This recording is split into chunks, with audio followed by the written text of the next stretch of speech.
Have you ever tried groping around your house in the dark only to find a hard object to step on with a bare foot? You see, when you're blind, everything becomes a mystery. Bible Sleuth here, and I'm back on another mysterious parable adventure from the Bible.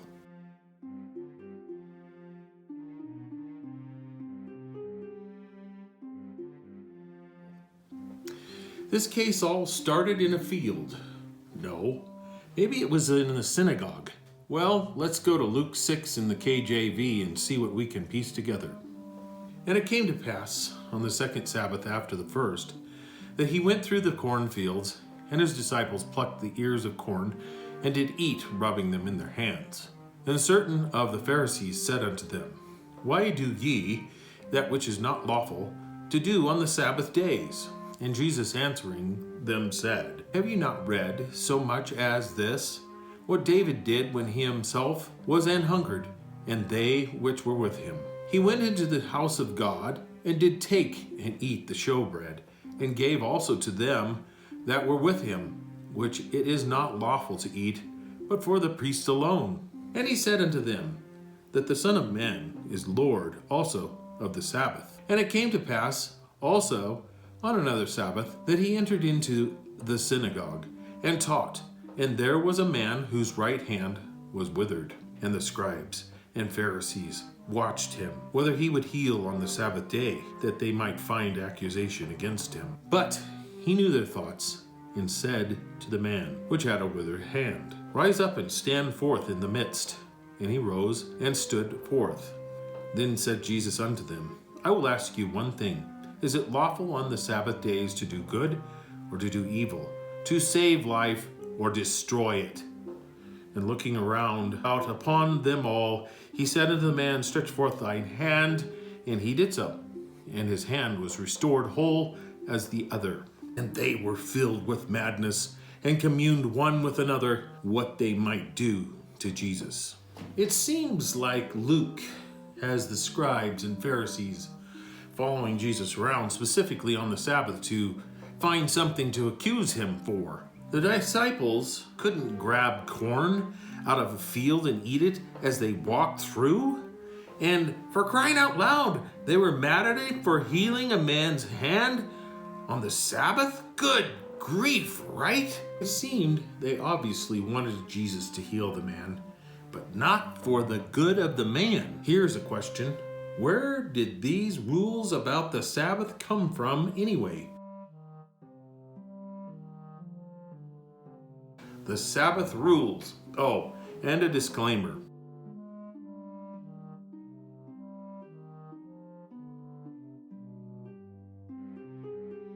So the laws about the Sabbath, they came about from the Sanhedrin's interpretation of Leviticus 23:3. The Sanhedrin was established back in Deuteronomy 16:18. You shall appoint for yourself judges and officers in all your towns which the Lord your God is giving you, according to your tribes, and they shall judge the people with righteous judgment. You see, these became the lower Sanhedrin. The greater one was over all of the land. And it was more than likely the greater Sanhedrin that interpreted Leviticus 23:3. 6 days shall work be done, but the seventh day is the Sabbath of rest.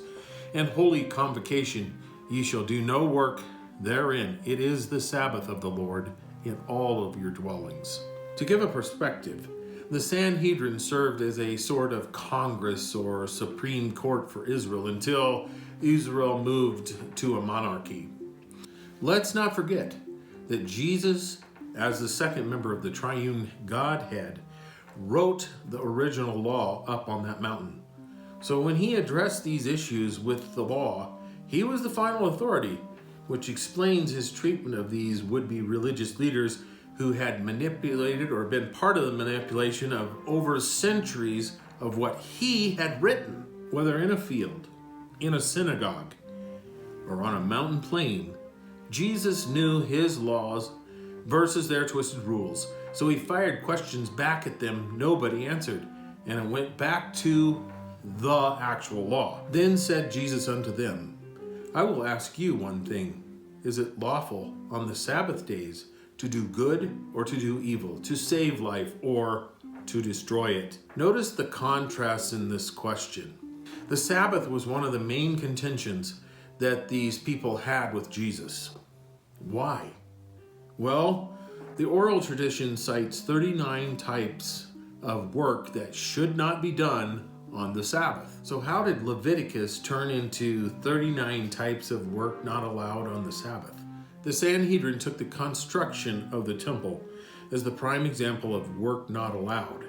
There were 39 types of work related to the building of the temple, which in the eyes of the Sanhedrin represented the example God laid out at the time of creation.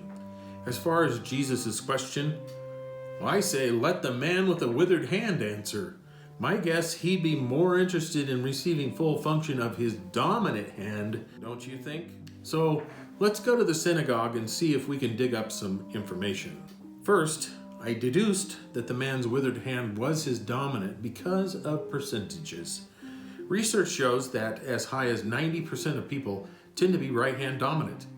Secondly, Luke specifies that it was his right hand, not just his hand. Precedents for hand dominance can be found in Judges 20:16. The tribe of Benjamin had a group of 700 soldiers who were left-handed and could sling a stone and not miss. It was a genetic thing, I think, for Benjamin. Well, they were a response that occurred days later on a mountain plain. This is Luke's version of the Sermon on the Mount. However, right in the middle, you find the following parable that's not in Matthew. Luke 6:39 through 40. And he spake a parable unto them. Can the blind lead the blind? Shall they not both fall into the ditch? The disciple is not above his master, but everyone that is perfect shall be as his master. And why beholdest thou the mote that is in thy brother's eye, but perceivest not the beam that is in thine own eye? Either, how canst thou say to thy brother, Brother, let me pull out the mote that is in thine eye, when thou thyself beholdest not the beam that is in thine own eye?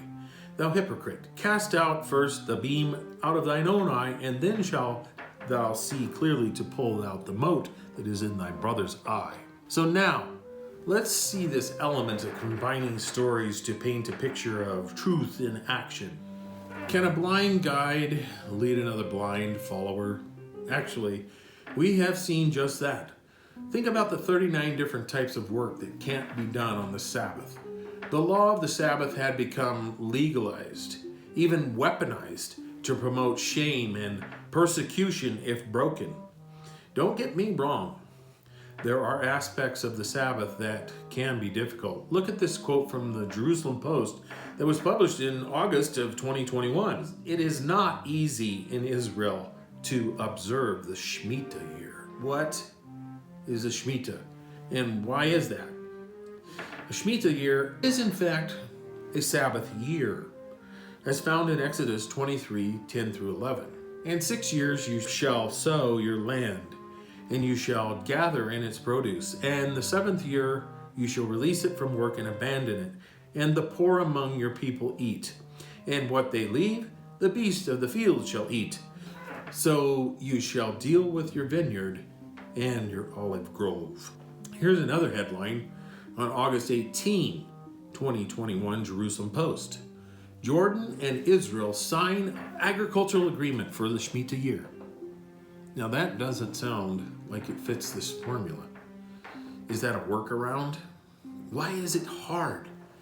That answer was and still is faith. Hebrews 11:1 says, faith is the substance of things hoped for, the evidence of things not seen. Can God truly provide? The Shemitah year meant that you trusted God for enough resources that he would take care of you for 2 years.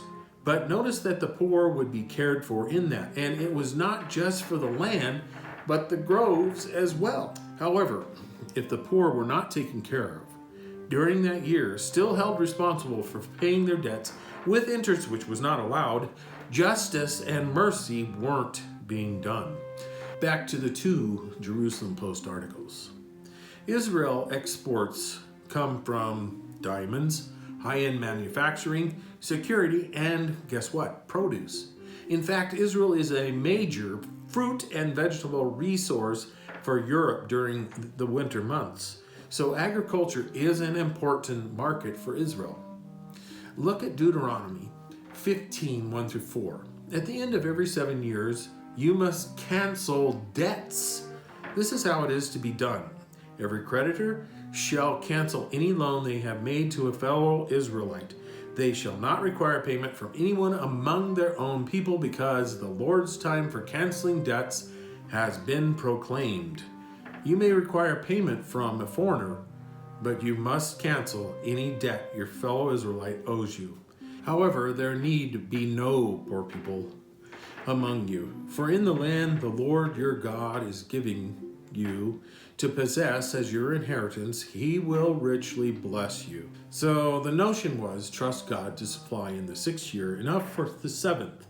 This practice as a whole has been difficult throughout their history, and worse, the poor were often neglected and even exploited, which we will see in other parables as well.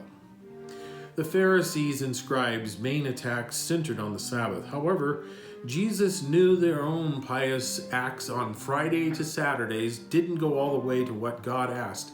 Trust him even in the Shemitah year, and do not neglect the poor. Can the blind lead the blind? The word for lead can be translated as to guide or teach. The implication is that both will fall into a pit. He had a lot to say about this in Matthew 23 concerning their hypocrisy, calling them names such as hypocrites, brood of vipers, and whitewashed tombs. In verse 24, he says, ye blind guides which strain at a gnat and swallow a camel. It's a weird hyperbole, to say the least. But he is saying they strain a gnat out of a drink while swallowing the camel. Translation, they pick at the most intricate detail, but forget to show justice and mercy. Even the pagan Roman Empire, as it began to turn Christian, grew tired of the Sanhedrin and disbanded it in 358 AD. Jesus goes beyond the blind, leading the blind of a beam and a mote in the eye. Well, I tell you, a sizable stick in the eye would definitely impede vision for sure. The hyperbole suggests the significance of how blinded these leaders were. Proof being, verbal law, according to the religious leaders and their interpretations, hold more importance than the actual scripture which Jesus was confronting. He wrote that.